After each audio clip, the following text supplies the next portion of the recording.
talking music, building businesses, and the grit in the journey. We're Skrizz and Adam, and welcome to The Rise.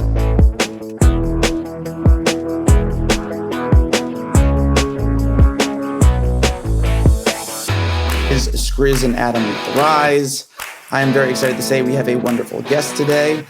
Adam, who is our wonderful guest? It's my, I feel like my new friend now. I just saw you, Dave, and I don't know where you are right now, but I know you're in sunny Florida just a month ago when we last talked. But I am honored and super excited to welcome David Meltzer here. So big thank you to you. And if you don't know David, you probably should. I feel like he's all over right now, but he's big time. You know, he's a sports exec and entrepreneur, investor, TV show host, best-selling author, father, a husband. If you've seen Jerry Maguire, it's based off of him and his agency. So you should know if you don't know. But David, thank you so much for being here. We are honored to have you. So how are you doing today?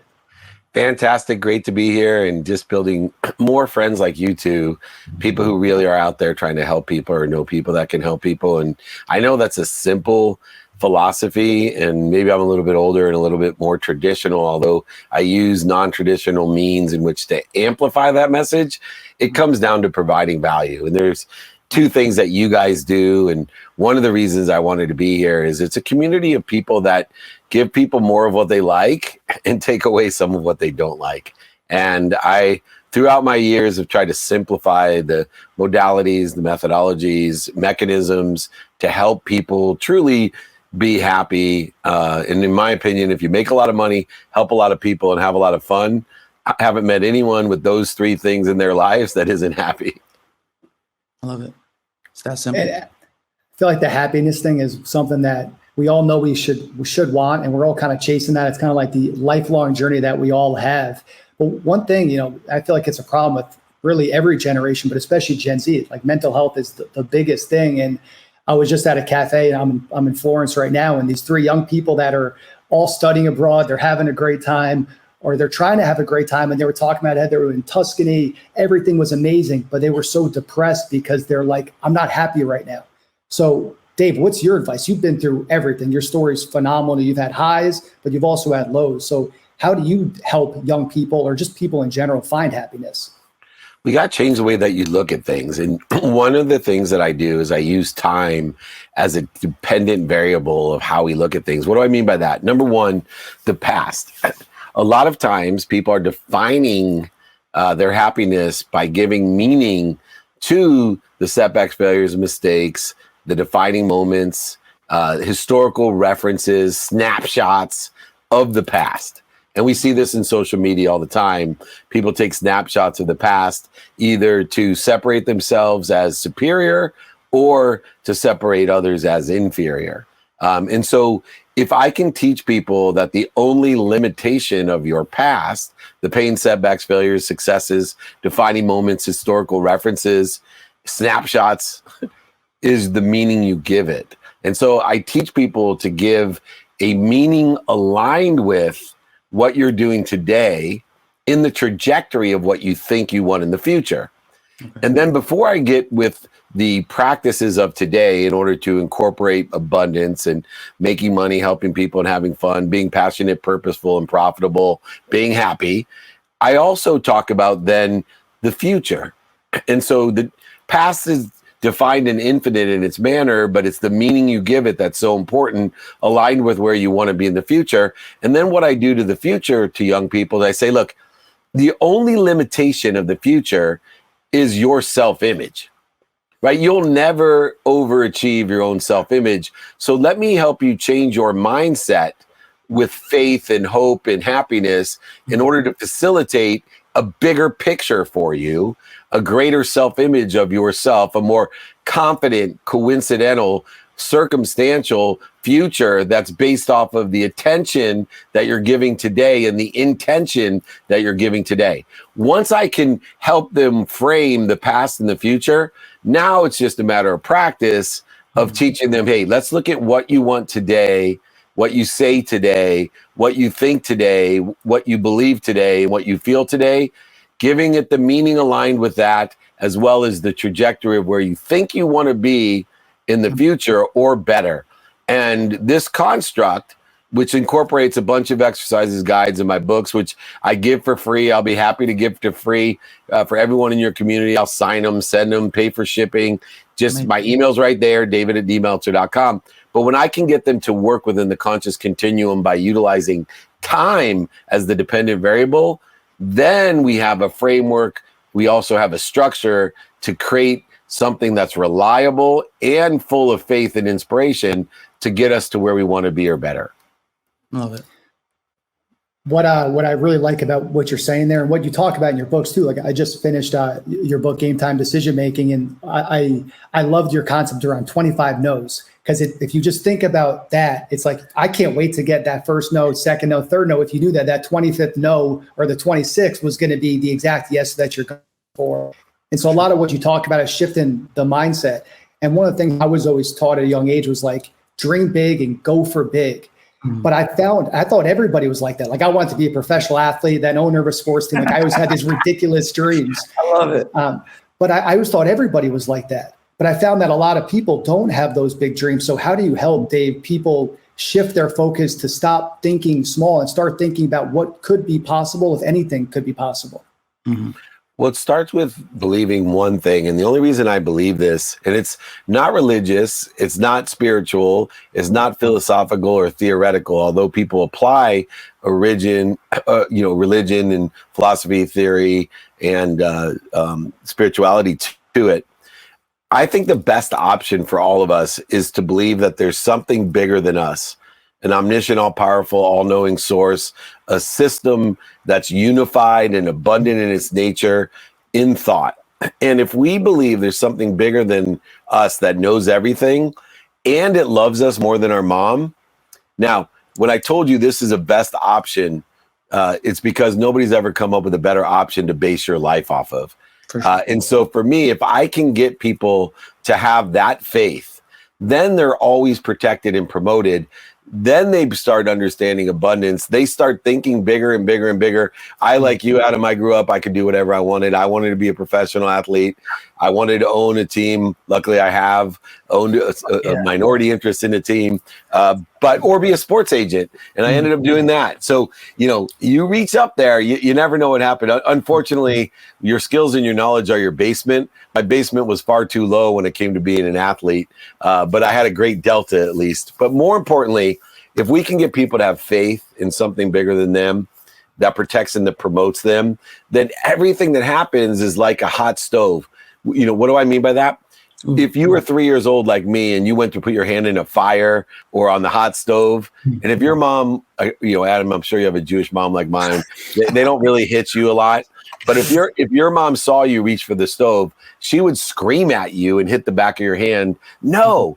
And when that happened to me, I started to cry. I was like, oh my God, Mom, why did you hit me? What did I do? Why are you punishing me? And she hugged me and said, no.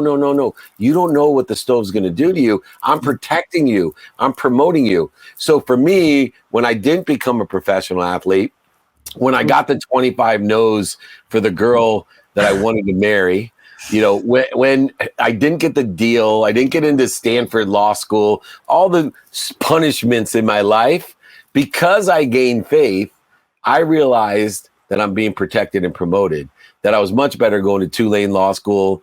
And, nice. Wherever I end up is the better for me. Why? Because there's something bigger than me that knows everything and it's protecting me. I just don't know it. I think it's a hot stove. I think I want to touch it, but it's going to burn me.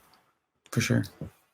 One of my favorite quotes is, perseverance and spirit have done wonders at all ages. And George Washington said that, back in 1776. And when, with your journey, that's what I think about, is around the perseverance and the spirit to go through that. But is that always what carried you through? Because you had to persevere a lot from being a little kid to your 20s, your 30s, and it's a never ending cycle. But like, did you get it at a young age, or like what powered you through when you were a little kid or a 20-year-old? Yeah, so different things powered me. You know what powered me when I was young was taking care of my mom. So there, I had the advantage of having nothing. I always tell people when I speak around the world, I have them who here grew up with nothing, and half the crowd raises their hand. And I said, I feel sorry for the rest of you.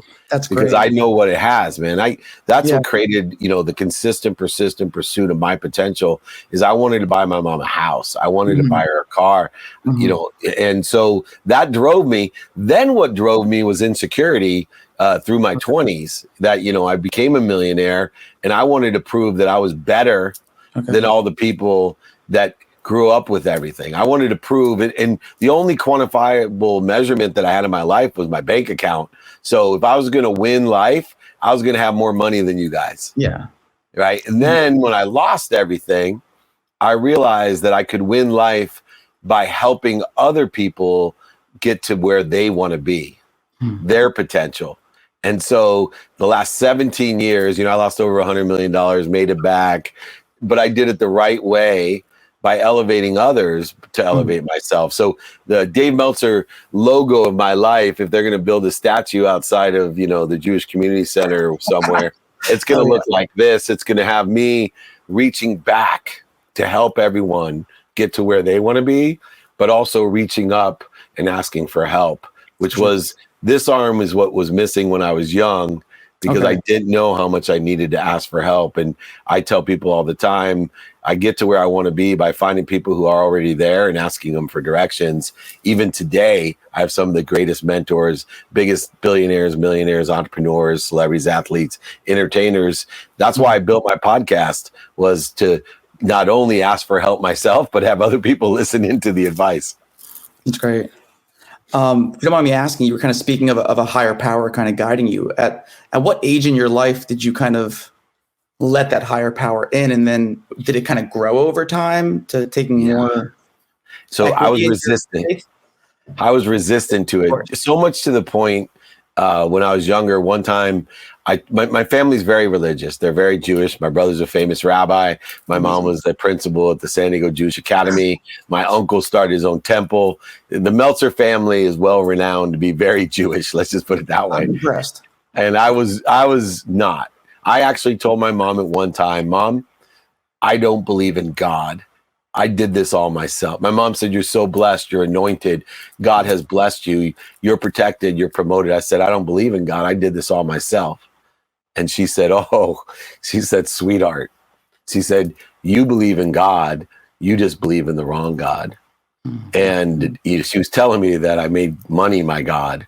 And I'll tell you today, money is not my God. It's beneath my feet. I believe in a God. I believe in something bigger than me.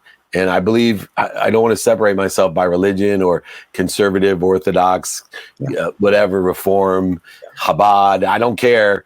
I just make it simple. Everybody, here's what's so interesting about religion. And I found a way to articulate this better than I ever have just recently at a commencement speech I did last week in South Carolina. I said, I find it interesting that 99% of all religions on earth believe in 90% of the same things. Oh, probably more.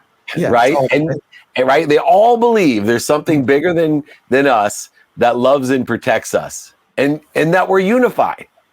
But somehow, as human beings, through fear, we manage to take 1% of the religions and maybe 10% of the 1% of what they're teaching and completely separate ourselves, which is counterintuitive and productive to the reason that we have a codified spirituality for daily practices for a better life. And it blows my mind. So, I believe in culture. I'm Jewish culture. I believe in education, family. But as far as religion, I believe in 99% of the religions, 90% of 99% of the religions. That's what I believe. I'm totally on the same page. Yeah, it's kind of it kind of goes into another topic I want to talk about with you too, because I feel like we hear so much more around the negativity. Like it's always doomsday, and that's how the news makes their money, is around scaring people, doomsday, kind of pushing us against each other, even if 90 or 99% of what we believe is the same. Because we all want the same things. We all want love, safety, all the same type of things we all care about, we all want. But you're an incredibly optimistic person. I have a strong feeling you hang out with a lot of very optimistic people. So can you tell me why we shouldn't believe the doomsday scenario and why we should be excited and bullish on the future? Well, look, man, when you focus in on, there's a mathematical equation of manifestation or luck, of consequence and coincidence. And here's the math. What you pay attention to, which can be what you have or what you don't have, what you want or what you don't want. It's that simple. What you pay attention to and then give your intention to, if you start doing things towards what you want or doing things towards what you don't want, saying it, thinking it, believing it, or feeling it, guess what? What you pay attention to plus what you give intention to equals the coincidences in your life, the consequences and the karma. And so for me, it's physics that tell me to be positive, because I focus in on what I do want, not what I don't want. Worrying, duplicative, negative. It's not only focusing in on what we don't want, but it's creating interference between us getting what I do want and what we don't want. There's so many examples in physics, metaphysics, and quantum physics why you want to put your attention and intention on what you do want. Especially, my best piece of marriage advice is focus in on what you do want from your wife, right? If you want to be, you want to say that you're married to a bitch, look for your wife to be a bitch. If you want her to be a queen, you focus in on why she's a queen, and you're going to get it, I promise you, and it will save or hurt your marriage.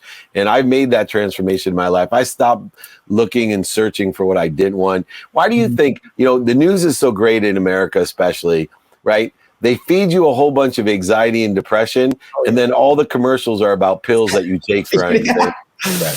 What a trade-off.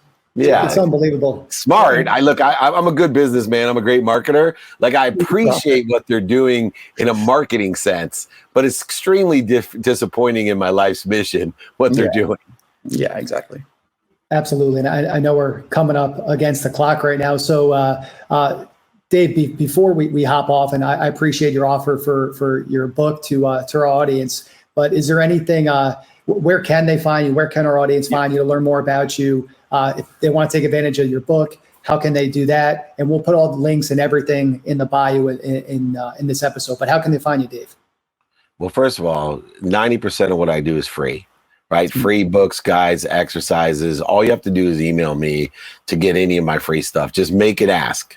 David@dmeltzer.com. I do free Friday trainings. Over 80,000 people, thanks to the virtual world that we entered in the last 3.5 years, come to my free Friday trainings, which I've been doing for over 23 years.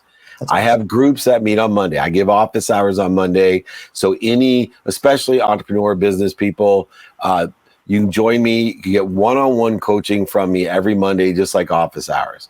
I have one-on-one coaching as a wait list. I'm limited who I can work with, but get on the wait list. It's people on the wait list for Augusta. Get on the wait list for me to help you one-on-one. And then I have a business advisory program. I have podcasts, TV shows on Apple, anything I can do. So the best thing you can do is email me. If you forget my email, David@dmeltzer.com, just Google me. You'll find my email there, David Meltzer. And guys, we got to do more together. You're two of my 1,000, empowering people to rise up, to elevate others. We got a ton of fun things. Hopefully they've invited you to VCon or Collision. I got Chandler, Eckler, me, Jim Quick, Tom Bilyeu, Gary, everybody going to be hanging out at VCon with us, have a VIP dinner. I'd love to see you guys there. Anybody out there want to come, email me, David@dmeltzer.com. Amazing. Awesome. Thank you so much, Dave. I appreciate you. I admire you. And thank you so much for all that you do. And we appreciate you coming on here and joining us for a few. Yeah, David. You got it, my friend. Appreciate it. Peace. Thanks. See ya.